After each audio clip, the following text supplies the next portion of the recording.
on its own terms. So indeed, I agree with you, time is an important factor.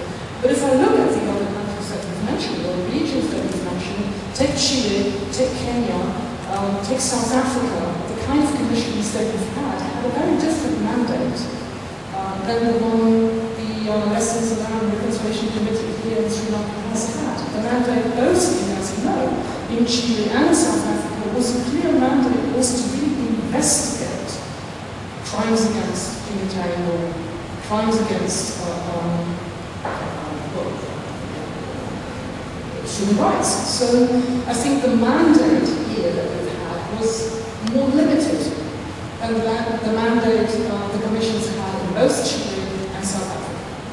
If I could just say, Caroline, I have read your record, and that's why I started by saying you were an exception. But you are here on the courtesy of the German government, and I'm now talking about the government. I know there are wonderful individuals in the West who have the highest standards, and I started by saying I recognize what you have tried to do. So I wasn't accusing you of having a double standard, but I do think a little bit more sharpness of your own government would help. Secondly, when you talked about the fact of the different mandates, I think also there are differences. Chile is only now going through this, so is Brazil. It's so many years after. Nobody in the West wanted that sort of commission at the time. But the third point, and I think this is often forgotten with regard to areas like South Africa or Pol Pot, is in many of those areas had a universally agreed nasty regime that went out, and the new regime had to do two things. One, it had an inclusive process, but it wasn't under scrutiny itself. Our problem is we got rid of what we think was a particularly nasty rule. I think it's very important that we ourselves distinguish, and sometimes people in government do it, between the Tigers and the Tamils, because we did this on behalf of the Tamils as well. But it is meant to be an inclusive process, and unfortunately the people making the running are still making a distinction between Tamils and the government, whereas it should be between the Tigers and the Sri Lankan people. Urging the Sri Lankan government to do more for the Tamils is something I think we should all be doing, but not in a spirit of pure narcissism.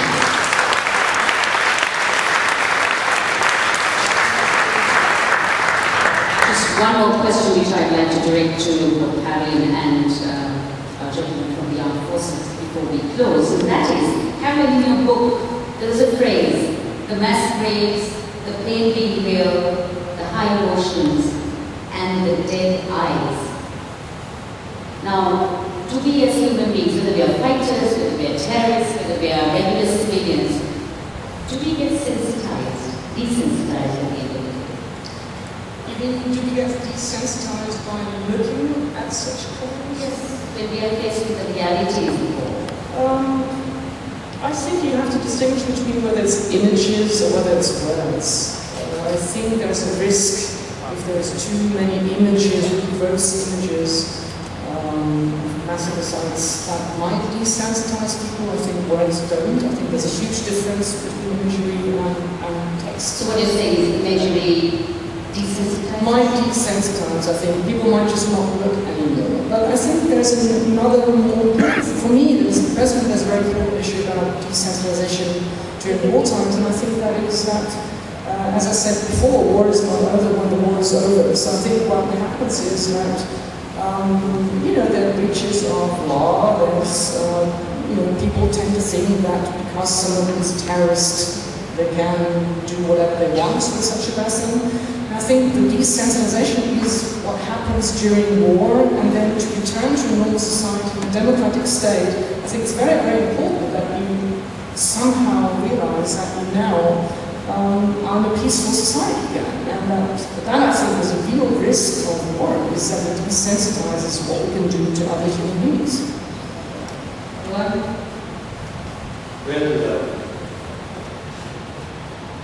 I have been trained to face such situations, so maybe a civilian might look at it differently from me, or from my point of view.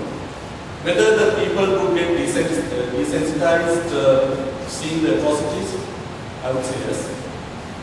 War is a technical business. The battlefield is not a bed of roses. The fog of war keeps things smart, not very clear. Dead bodies disturbed.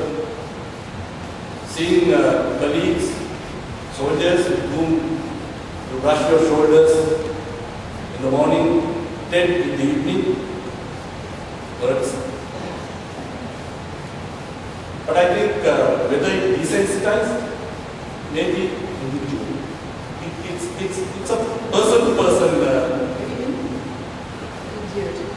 No, maybe different individuals may have different responses to this terrible situation. So I think I can't give a general answer to the question whether the war and the majors, whether it desensitizes people. I have to say the same thing, because I am also soldier, there's no difference, the same feeling. But the only thing is, here, when we look at a dead body, whether it is civilian or dead body, one thing, we have our self-control, otherwise we can't go on. So that is how we got in, because of the training, and our training that discipline the soldier. So discipline counts a lot. So in this kind of environment, we can't be harming on these dead bodies. We have to go forward. Yes, as he said, you brush soldiers with your subordinate, but ultimately you see the dead body, and also the civilian. All they are our brethren. You also feel for them. But only thing is the discipline, the training, that keeps us moving. So should armies, particularly terrorists who come into the normal democratic process, should they be eventually be held accountable for their actions in time? They are accountable. We are signatories to international conventions. We are signatories to Geneva Conventions, as Caroline very correctly brought out. Government is there. So There's how no- many members there's no of the case. Sri Lankan army have by now been tried? Beg your pardon? How many say yes, and the soldiers of the Sri Lankan army should be held accountable according to the treaties that Sri Lanka has signed? How many soldiers until now have been held accountable? How many soldiers have been tried?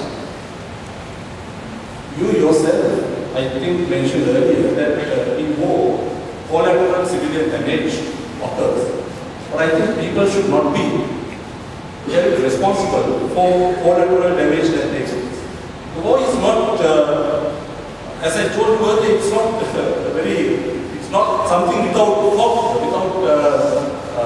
thought, there's no 100% clarity in it. Let me tell you one thing. No, let me tell you. Who was benefiting by keeping the civilians around them? Were we? We were not. The government forces, right at the beginning, in 2008, when the LTTE started, please pardon me for using this word, started hurting people like, as their human shield. They did that with a purpose. The purpose was very evident. They wanted civilians to die so that they can have an international pressure brought on this country to stop the war.